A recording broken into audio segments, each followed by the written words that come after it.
Chapter 11. The Nome King.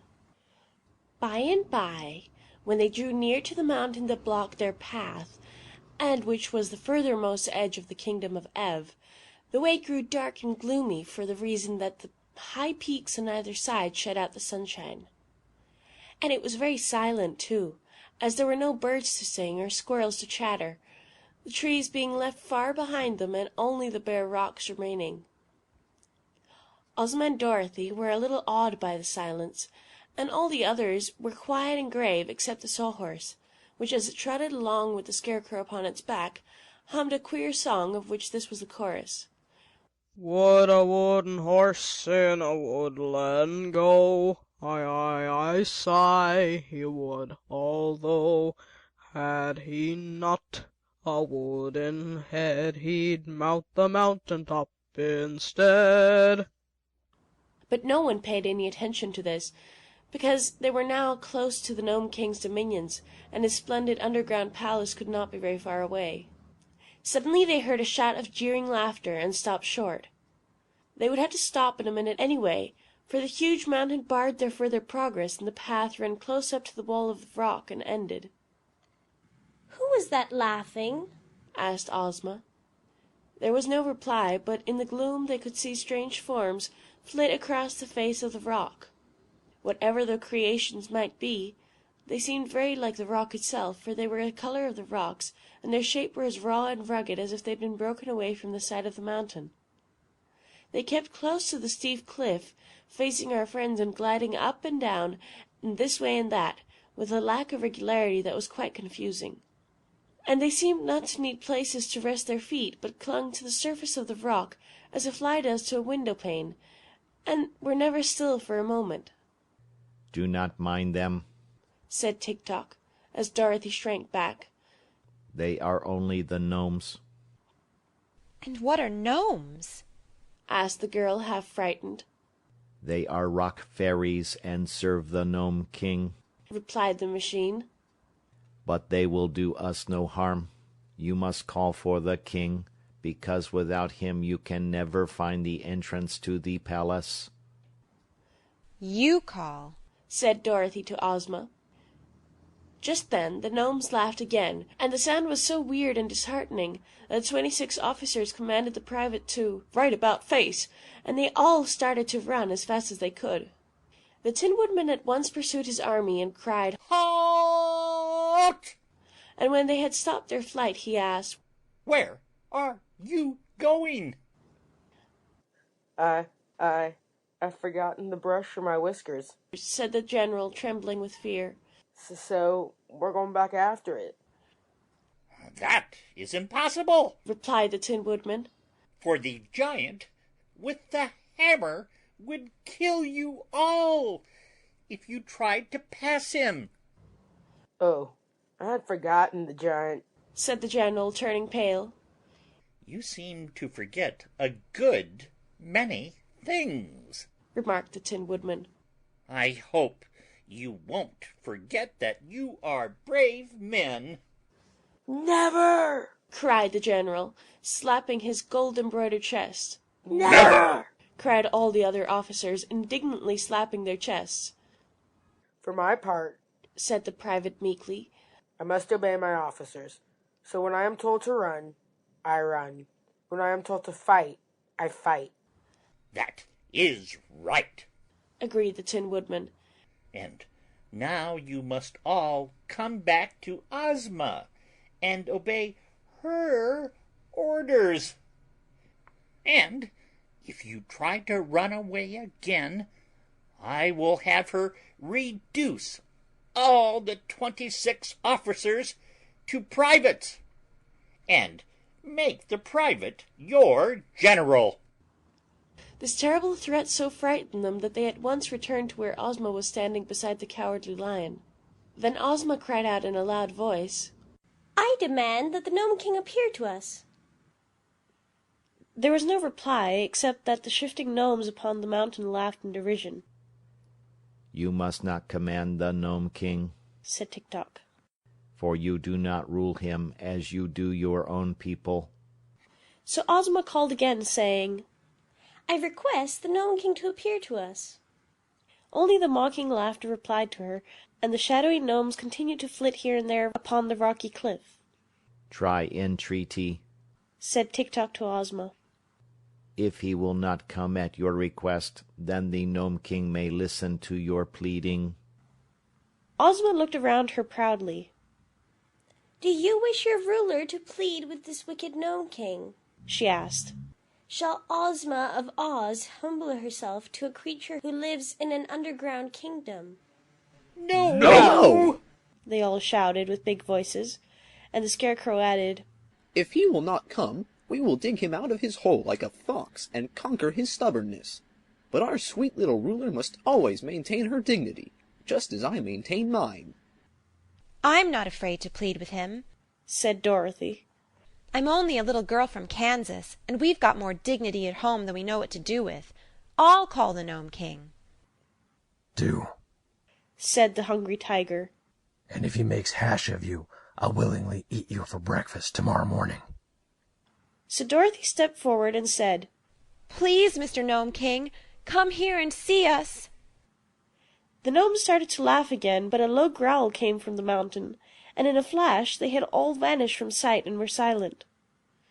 Then a door in the rock opened, and a voice cried, Enter. Isn't it a trick? asked the Tin Woodman. "Never mind," replied Ozma. "We came here to rescue the poor Queen of Ev and her 10 children, and we must run some risks to do so." The Nome King is honest and good-natured, said Tik-Tok. You can trust him to do what is right. So Ozma led the way, hand in hand with Dorothy, and they passed through the arched doorway of rock and entered a long passage which was lighted by jewels set in the walls and having lamps behind them.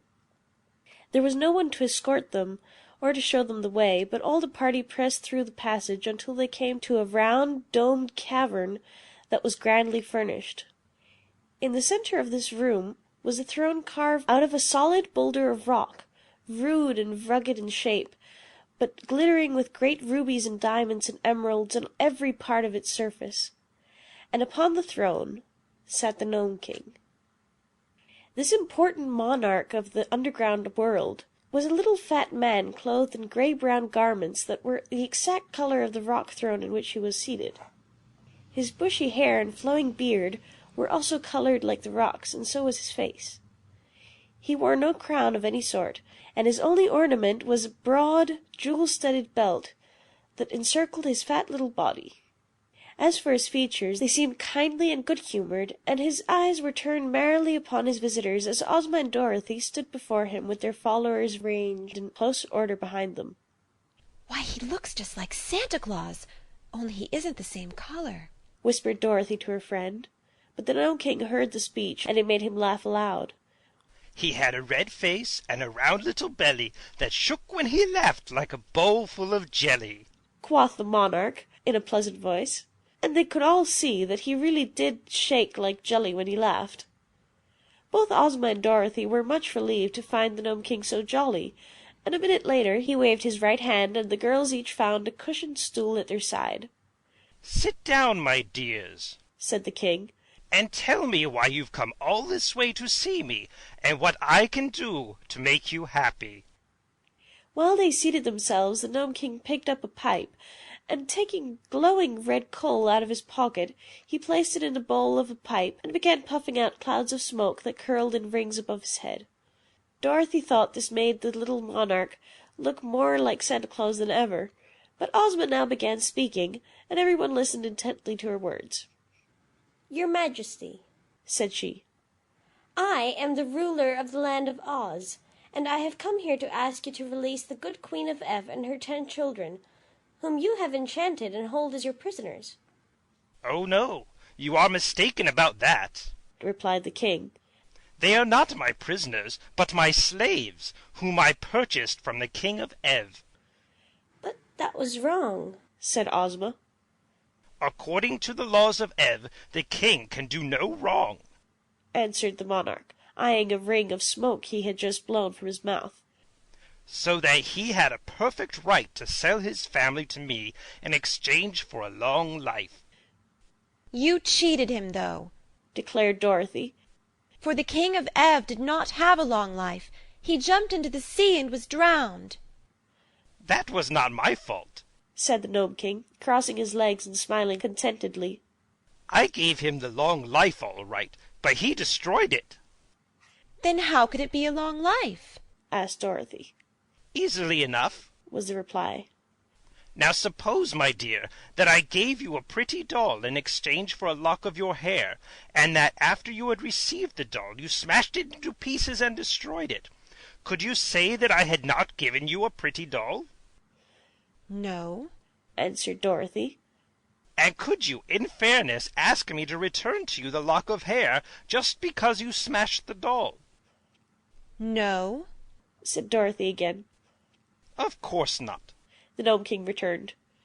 Nor will I give up the Queen and her children because the King of Ev destroyed his long life by jumping into the sea. They belong to me, and I shall keep them. But you are treating them cruelly, said Ozma, who was much distressed by the King's refusal. In what way? he asked. By making them your slaves, said she. Cruelty, remarked the monarch, puffing out wreaths of smoke and watching them float into the air. It's a thing I can't abide. So, as slaves must work hard, and the Queen of Ev and her children were delicate and tender, I transformed them all into articles of ornament and bric-a-brac, and scattered them around the various rooms of my palace. Instead of being obligated to labor, they merely decorate my apartments, and I really think I have treated them with great kindness. But what a dreadful fate is theirs, exclaimed Ozma earnestly. And the kingdom of Ev is in great need of its royal family to govern it. If you will liberate them and restore them to their proper forms, I will give you 10 ornaments to replace each one you lose. The Nome King looked grave. Suppose I refuse? he asked. Then, said Ozma firmly, I am here with my friends and my army to conquer your kingdom and oblige you to obey my wishes. The Nome King laughed until he choked, and he choked until he coughed, and he coughed until his face turned from grayish-brown to bright red, and then he wiped his eyes with a rock-colored handkerchief and grew grave again. You are as brave as you are pretty, my dear, he said to Ozma. But you have little idea of the extent of the task you have undertaken. Come with me for a moment. He arose and took Ozma's hand, leading her to a little door at one side of the room.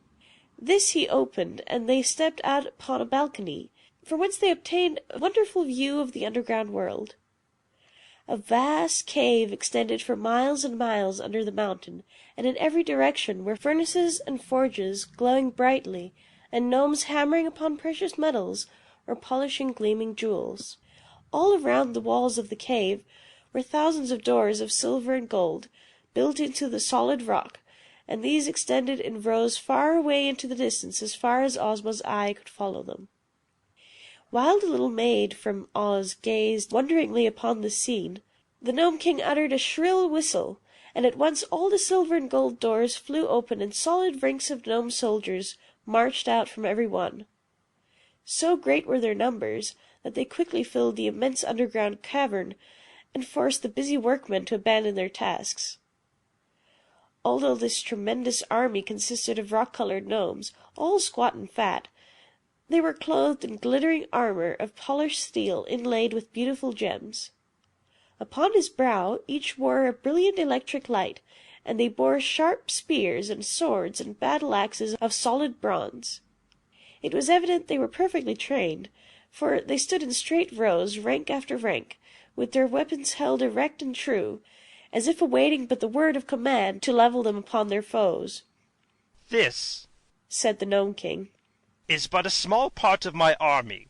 No ruler upon earth has ever dared to fight me, and no ruler ever will, for I am too powerful to oppose. He whistled again, and at once the martial array filed through the silver and gold doorways and disappeared, after which the workmen again resumed their labors at the furnaces. Then, sad and discouraged, Ozma of Oz turned to her friends, and the Nome King calmly reseated himself on his rock throne. It would be foolish for us to fight, the girl said to the Tin Woodman, for our brave 27 would be quickly destroyed. I am sure I do not know how to act in this emergency. Ask the king where his kitchen is, suggested the tiger. I'm hungry as a bear. I might pounce on the king and tear him in pieces, remarked the Cowardly Lion. Try it, said the monarch, lighting his pipe with another hot coal which he took from his pocket. The lion crouched low and tried to spring upon the Nome King, but he hopped only a little way into the air and came down again in the same place, not being able to approach the throne by even an inch. It seems to me, said the Scarecrow thoughtfully, that our best plan is to wheedle his majesty into giving up his slaves, since he is too great a magician to oppose. This is the most sensible thing any of you have suggested, declared the Nome King. It is folly to threaten me, but I am so kind-hearted that I cannot stand coaxing or wheedling. If you really wish to accomplish anything by your journey, my dear Ozma, you must coax me. Very well, said Ozma more cheerfully. Let us be friends and talk this over in a friendly manner. To be sure, agreed the king, his eyes twinkling merrily. I am very anxious, she continued, to liberate the Queen of Ev and her children, who are now ornaments and bric-a-brac in your Majesty's palace, and to restore them to their people.